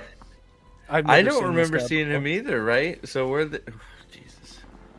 This has got to be cut stuff. The curious scene of Basil Gill. Can we get the extended version, please? I need to cut that into pieces. Oh my god, I would kill all the showrunners cut of this show. All the extra sex scenes and finger banging. Yeah. Oh yeah. So there you go. There's your compare and contrast. So real quick. So we're gonna stay on theme here, and we have another one. More 12 missing characters? Biggest characters still missing from the Wheel of Time season 2. He has a twin. It's Basil and Wazzle Gill. So Wazzle will be a thin 10-foot tall guy, while Basil is a short, fat guy. So Basil and Wazzle. So now we have 12 characters missing. So we went from 7 to 6, so that's 13. So now we have 25 missing characters. So do we think anybody from the? I haven't looked at this either. So do we think that there's gonna be anybody matching? Or is it going to be a completely new list? Dude, I bet you there's people just going to pull things out of their ass. Check private chat. Okay. Sorry, I was drinking. Salty needs to go. Yeah, go ahead, man. Yeah, you're good, man. For sure. Yeah, don't worry about it. Oh, boy. So, yeah, I don't... So, the funny... Yeah, 1, 2, and 3, Rand, Matt, and Perrin. Absolutely. All of them, yes. I'm always just curious to see what some of these things, like... What like that whole last list was just complete garbage. Like they're like, do they not understand how like a world works and how like everybody is not everywhere? No, I'm assuming that in order to be dumb enough to write for Screen Rant, you have to be like basically a 2-year-old, where like the reason you can play peekaboo with them is they don't have object permanence, where like if they're not seeing them immediately, they disappear from the consciousness. Like ooh. It's like the James Wood thing in fucking Family Guy, where piece of candy, right? Yeah, right. Is that about it? Mm-hmm. All 12 will be Aes Sedai. Oh my god, maybe it will be. Oh my goodness. Okay, so let's see here. We'll go slowly down the list. Why do they pick the worst pictures too? I don't know. Because AI doesn't know what humans think are good pictures. Oh, that could be right. Season 3 of Wheel of Time is expected to introduce several important characters. Whoop-de-doo. Absent of these characters, the first season show was noticeable. Of course it was, because, well, they were all absent. Cadzuane. Other significant characters such as Gawain, Cadzuane, Ruark, and Ravine are also likely to make debut in Season 3. Why in fuck would Cadzuane be in Season 3? Especially since they already said that what's-her-face from Expanse is going to be Elida. Mm-hmm. So there's no other reason for Cadzuane to be in Season 3. Oh my god. Alright, here we go. Here we go. Okay, so Morgaine, we knew that. Mother of Elaine and Gawain. But not Galen. Not Galad. Oh fuck! All right. Actually, that's right. She's not Galad's mom. No, she's not. They don't know that, but yeah. Elida, of course. Okay, so we're 2 for 2. We know those are both confirmed, so they're on their way. So they're going with the easy ones. Why? Just say Galad. Why? Like, I hate when they do this shit. Is that even his? I thought is that his real name? Galadriel? I thought it was just. Is that his? Oh, that is his full name. Like, just say Galad. Like, all right, so we're 3 for 3 because we know. No, okay, so we got your first. Gowan. So Gowan will not be in season 3. I guarantee. I almost guarantee it. Greetings, Octon. How are you, buddy? Hey, Octon. Gowan is not going to be. I would almost put money on it at this point. Just from the. I know people are pushing back on me because of the. They don't want to think. They think it was just a typo, but I think Galad Tracond was on purpose. I think they decided they just wanted to push both the brothers together, and there was no reason for another brother. So I don't know. What's your take on that? You think Gwen's gonna be in it or not? I have no idea. Like I used to think no, but I don't know, because the reason that I would say he might be is that he's Egwene's love interest, but I don't think that they. Oh, I think Rand. I think they've totally fucking pooped that up. I don't think they're gonna split Egwene and Rand up. I think they're gonna stay love interests the whole fucking show. God, that would be awful. That would be so awful. Like, I don't know, chat. What do you think? I'm wrong. I think like there's still stuff there between them at the end of they should be pretty much done at the end of the Great Hunt, at least love interest wise. And there's still he's still fucking like his whole motivation in the show is to go save her still, right? So I don't know. I don't know that they split them up.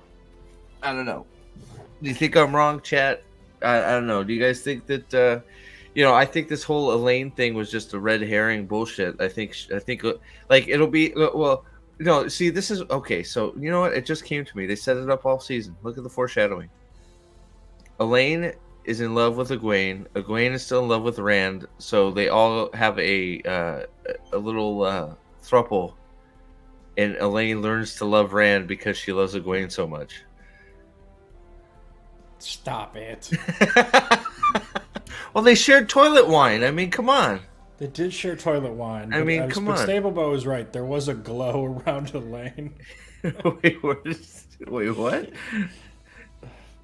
Oh, okay. Nah, they set up Rand and Elaine. And remember the cheesy glow when Rand sees her? Yeah, that could have been the fever dream. He did just get busy.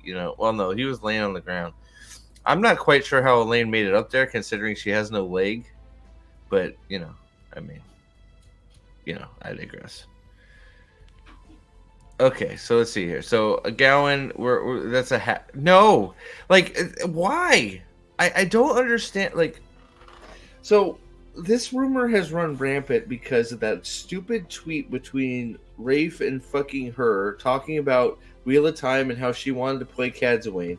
They have officially said she's playing Elida, have they not? I thought they had. I thought it was official that she is going to be Elida. So why does Cadsuane come into the picture at all? There's literally no reason for Cadsuane to be there. Cadsuane fills Moraine's role. So if Cadsuane there, so is literally Moraine going to fuck off and have nothing to do with anything she's supposed to? So if I were writing this show, yes, not because it's more true to the story, but because Rosamund Pike is expensive. So they should have just killed her. Should have. It should have just killed her. Should have. You're right, Son of Jockster. Egwene is the main character. It's so silly of me. I'm sorry. Saberboy's got another good point there. Potentially new spring flashbacks. Why? Why? That's my whole point. What do you why? mean, why? It does because nothing. The entire thesis of the show is how many middle-aged women can we jam into a television show? Oh, Jesus. You're not wrong.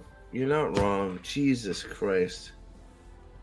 I don't think it'd be anything like the books they'd be, but I just grabbing characters from 7 books down the line is just is that necessary? What are you doing? Yeah, Rory's probably right. Cadsuane is a powerful female channeler in the book, so they can't not have her in the show. Yeah. Shit. Is that, man, is it really that basic bitch that she's just a strong older woman and so she'll be in the show? Yes. Is that really where we're at? Yes. She's diverse too, Steve. She's diverse. Kathleen White, isn't she? Not in the casting, Not I in thought. this show. No, Yeah. the woman that was rumored to be cast as her is going to be Elida. The chick from The Expanse, they've confirmed she's Elida. Yeah, she's Elida. Yeah, they've confirmed she. Yeah, no, because that's where this whole rumor of Cadzawain started. Was they were talking on Twitter about how she would be Cadzawain and wanted to play Cadzawain. Blah blah blah blah. They've come out officially and said she is doing the Elida role.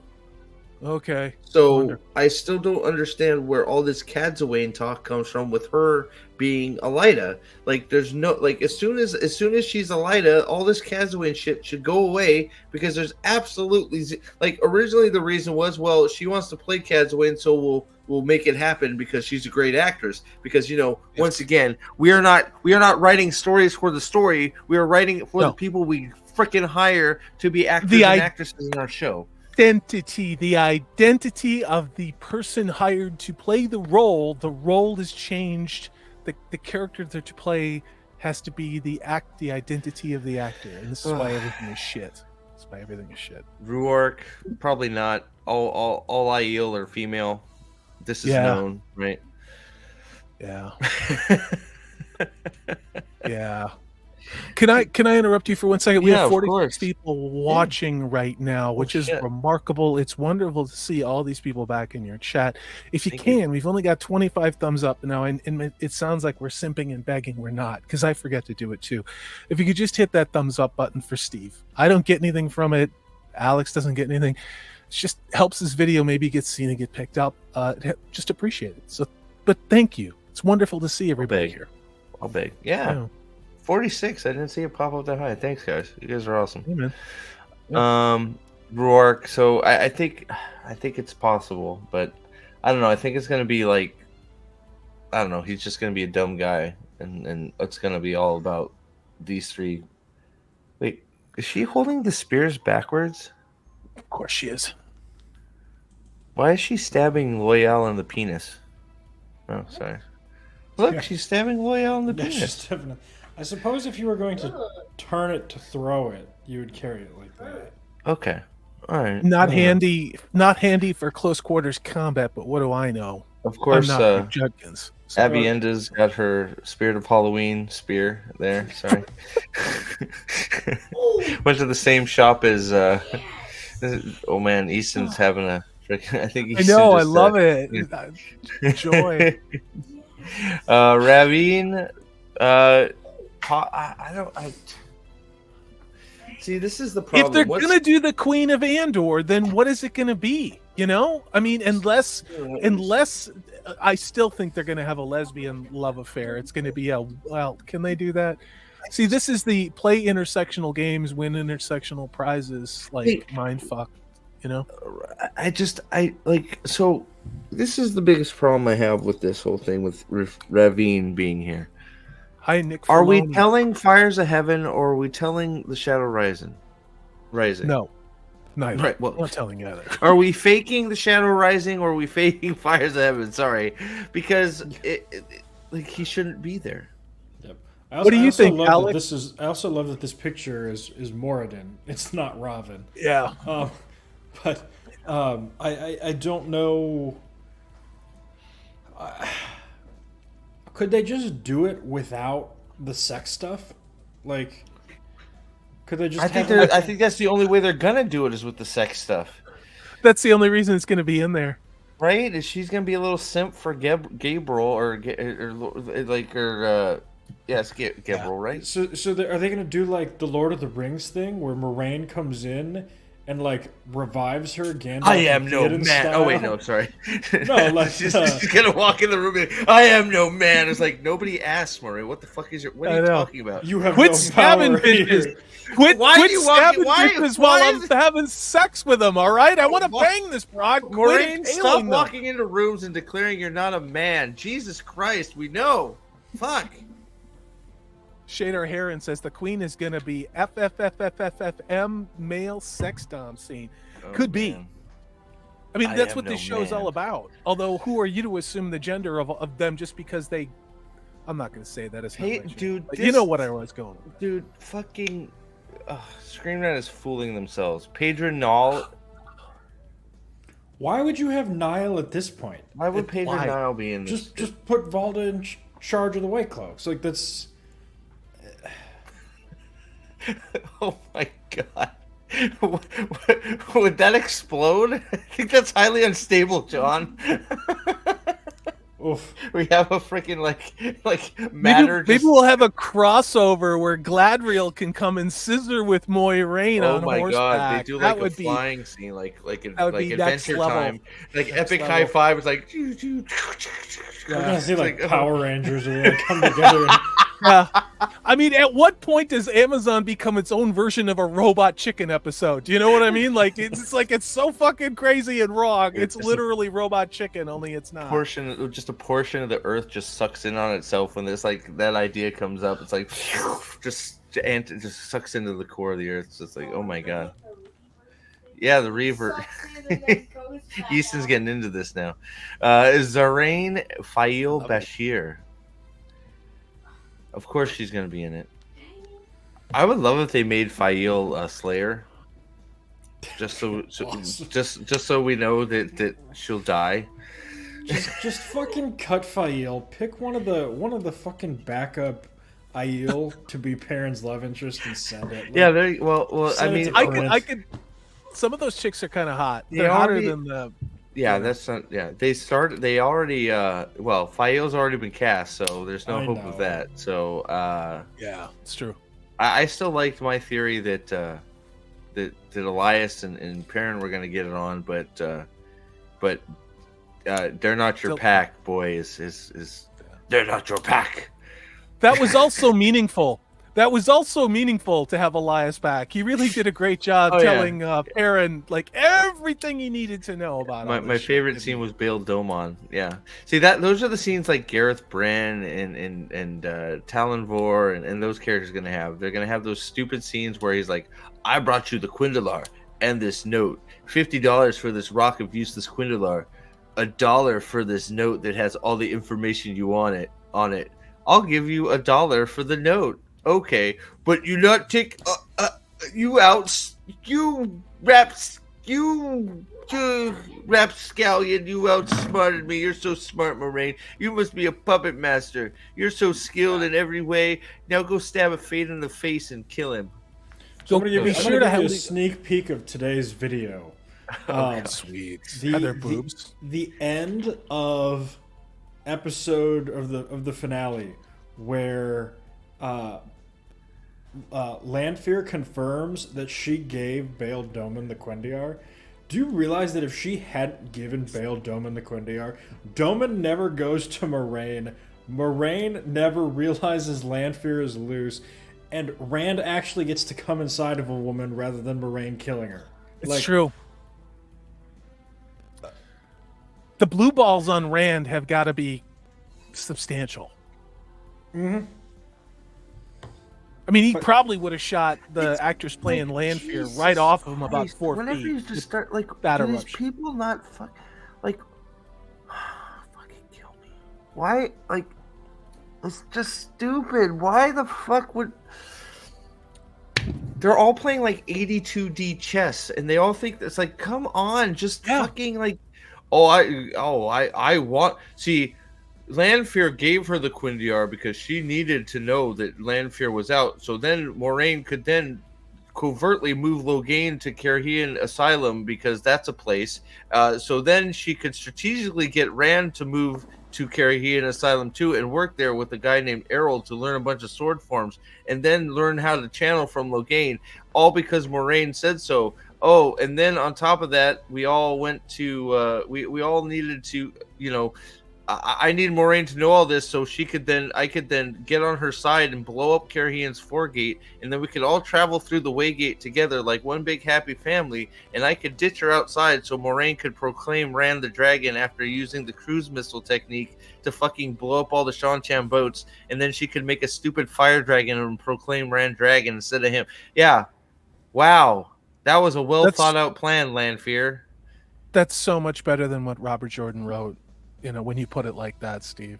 Like, what the fuck? Like, that's her. Like, we're supposed to believe that's her plan. So Steve, low key, you and I need to go on Kitty's channel and diagram out the Forsaken plan, because I have tried to do this and it is insane. Wait. So what now? Okay, so she's a huge Wheel of Time fan, but Yeah, she yeah. does No. debate diagrams. So she goes through people's arguments and goes okay, so this connects to this, connects to this, connects to this. Trying to do that for the Forsaken's plan in this season is just wild. It can't work. When I say that Ishii does random shit for no reason, I mean quite literally. What the fuck does everything with Min have to do with anything? And where's Min? Well, she's going to be back in season 3. What? We know that, right? I mean, So what does anything why and what does it matter? Get Matt to Carrion. Why? I don't know, because it'd be nice for Rand to see his buddy. I don't fucking know. I mean, quite literally, the explanation is given in the finale that the only way that Rand will accept going to the dark is if all of his friends have also gone to the dark. So dark friend peer pressure? Is that what we're we're all doing it, Rand. Come on, smoke this. Smoke this, come on, man! Smoke this. Yeah. I wish I was making that up, but no, that is quite literally the explanation that is given, and it's and my favorite is that he just none of his plans make any sense, and what's even wilder is that none of his plans involve Lanfear. He literally frees Lanfear because he's lonely. This is such a big plot hole that the show tries to acknowledge it and it can't come up with an answer.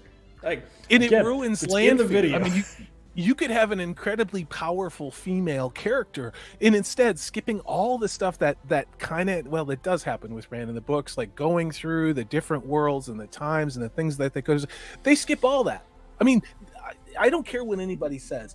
If you have $12-15 million an episode, you can cheap out on some episodes, right? And save it up for a couple of big episodes. They could have went to the world between world for the last, passing through all the timelines 100%. with Lanfear in disguise. Okay, we could have done that, but no. Why would you do that? Dude, why? It doesn't even take that much. It's just a screen flash, and then you have different shit happening. They just suck. They just CG the backgrounds. That's all you have to do. Nerporio for $2 still live. Go watch Alex's video after this, dude. It's not. Sorry, we haven't gone 4.5 hours like you yet, brah. No. Oh, sorry. Everybody, check out Nerdporial. He did a really good, fantastic. I believe it was in a Mario RPG. Video game. Yeah. Mario RPG. I don't even play Mario Brothers, but I actually love watching his video game retrospectives because he brings a lot of passion and expertise. Check him out, please. Oh shit! All right, dude. All right, Screen Rant. You've lost your fucking marbles. Gaul is also dead. Yeah. Gaul will not be. Gaul is now. Gaul goes by his female name, Avienda. Gaul. There's no way they could have a man with those women. There's no way. And that's all intersectionality. It has nothing to do with budget, has nothing to do with casting, has everything to do with a corporate diversity policy saying they don't need no man. They don't Alex, need no man. Is Avienda's worst scene when she gets the shit beat out of her by her buddies? No, Avienda didn't get a chance. Yeah, exactly. I love how they show a pregnant woman fighting soldiers for Gaul. They should have put the dead guy in the fucking cage. Yes, Gaul was in the cage in season 1. Absolutely. Oh my god, Gareth Bryn, you're high. Okay, there's a duplicate, isn't it? That's the first duplicate. That's a duplicate, isn't it? Because you did Gareth before. Okay. I'm sorry. How many great captains? Oh god, they even got that wrong. Jesus Christ. Yeah, there's 5 great captains.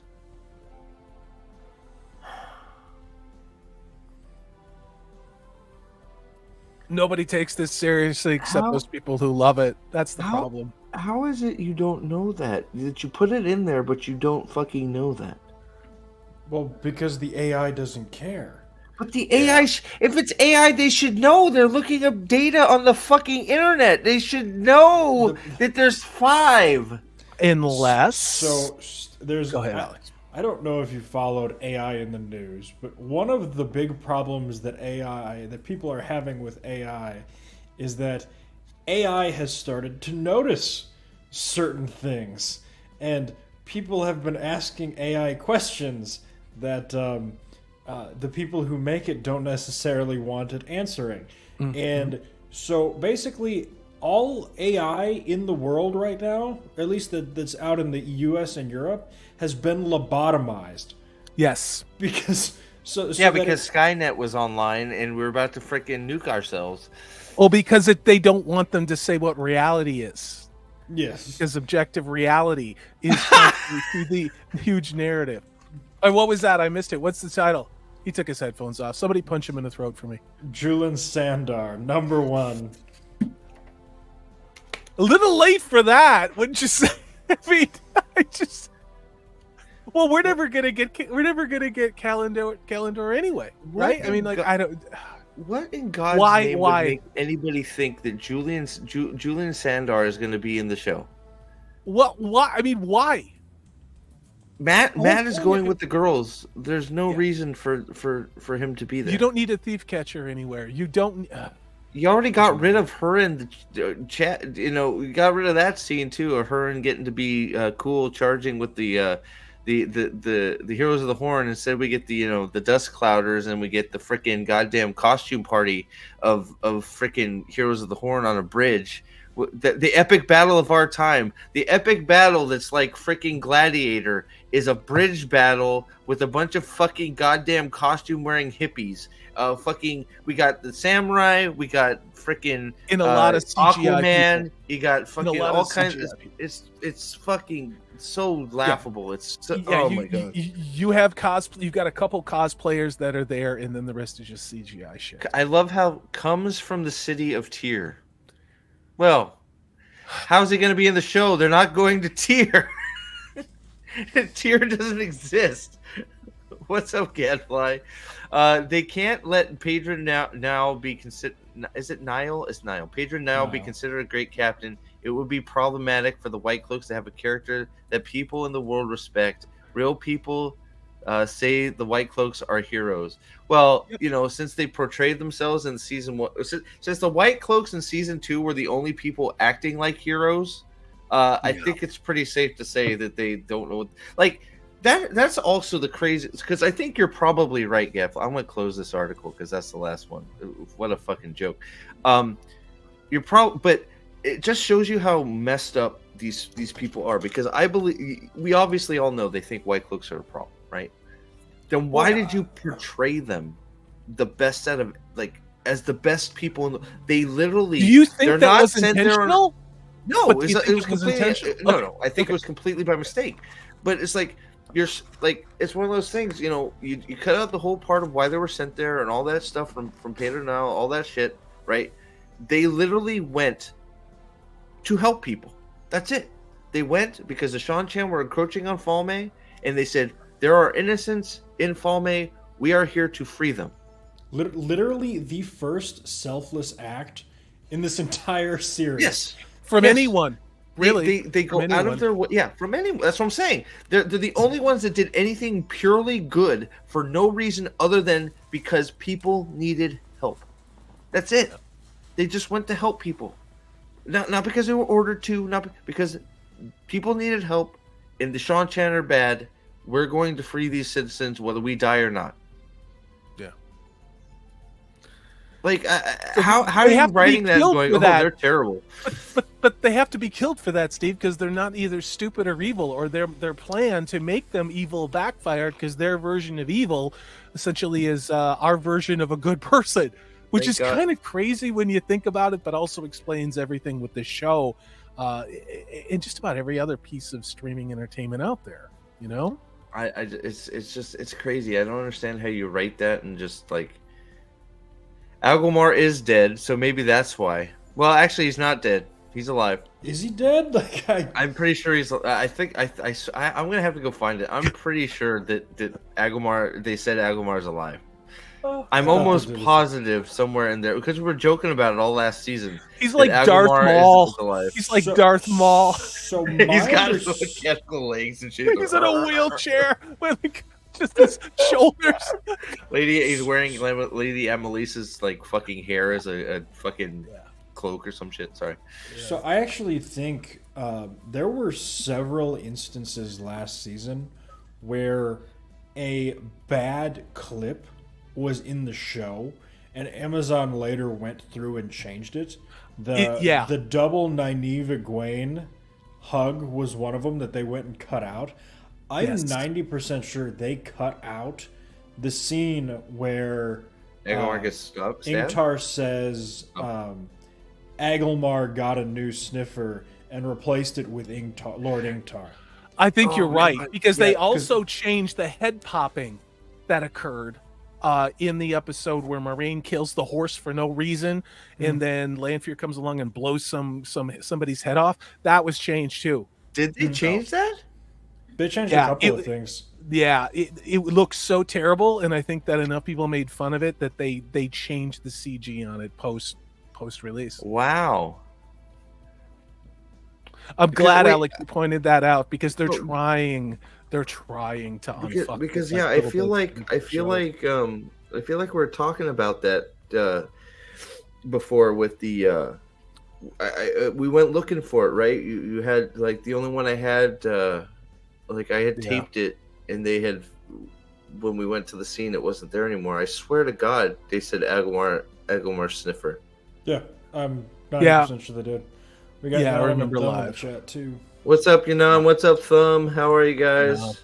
Great to see everybody. Yeah, good to see you guys. We're probably wrapping up here in a second. It's been going. It's a pretty good stream though. It's a good rewatch, guys. There's a lot of information here. So if you came in late, I don't often say this, but it is, considering what's not on YouTube. Let's be honest, there's not a lot on YouTube like lately. This is a pretty good stream because I think all of us work really hard to try and give you something worth watching. So thank you for being here. Yeah, no, we had some fun. Went over some wizardry from Perrin. We have lots of missing characters from Wheel of Time, according to Screen Rant, since they had to write 3 articles back to back about missing characters.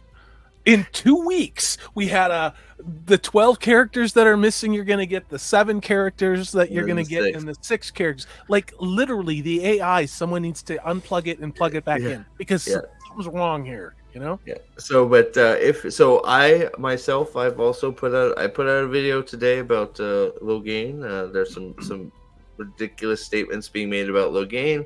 Alex has released a video over on White Cloak, so go check that out too. Salty, I know, has been toeing the line with the Doctor Who. I saw you release something. I haven't had a chance to go get it, but what did you put out today? I don't know. Something today or yesterday? Yesterday, but I had another video that the one I put out yesterday was, I threw it on the back burner because of the breaking Millie Gibson getting fired from the show news. But I just put stuff out whenever. I'm working on a Harry Potter video. We know who the writers are, or the writers who were in contention. And shocker, Warner Brothers has no idea what the fuck they're doing with this show. So they don't even have a premise. So stay tuned for what they're going to do to Harry Potter. Spoiler alert. Looks like Rafe Judkins stuff. Say that. So.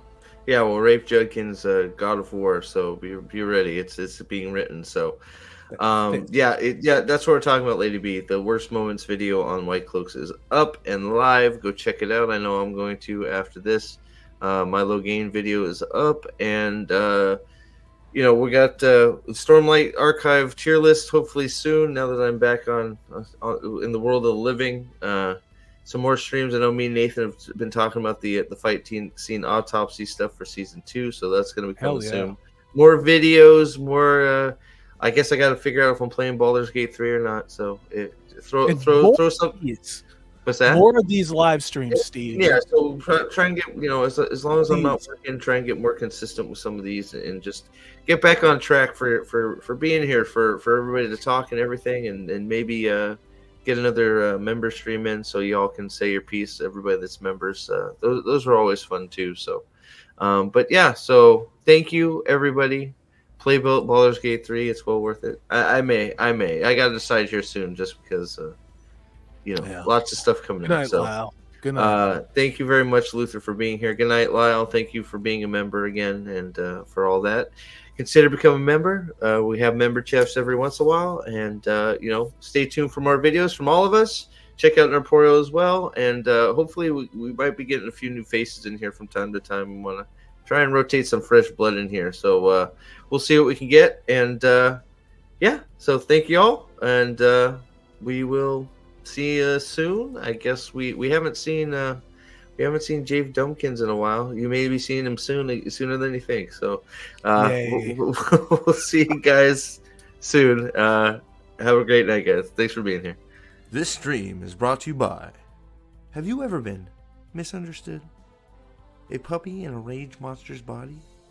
Well, we here at Trollocs Lives Matter believe there is a human inside all of us. And they were effectively genetically engineered war tools. TLM, because even Nightmare Fuel needs love too. And maybe a hug. Hello, I am Jave Dumpkins, founder and CEO of Trollocs Lives Matter, TLM. Thank you for watching this advertisement. Aw, look at that little guy. Look at that little poopsie whoopsie. He's a cutie patootie, isn't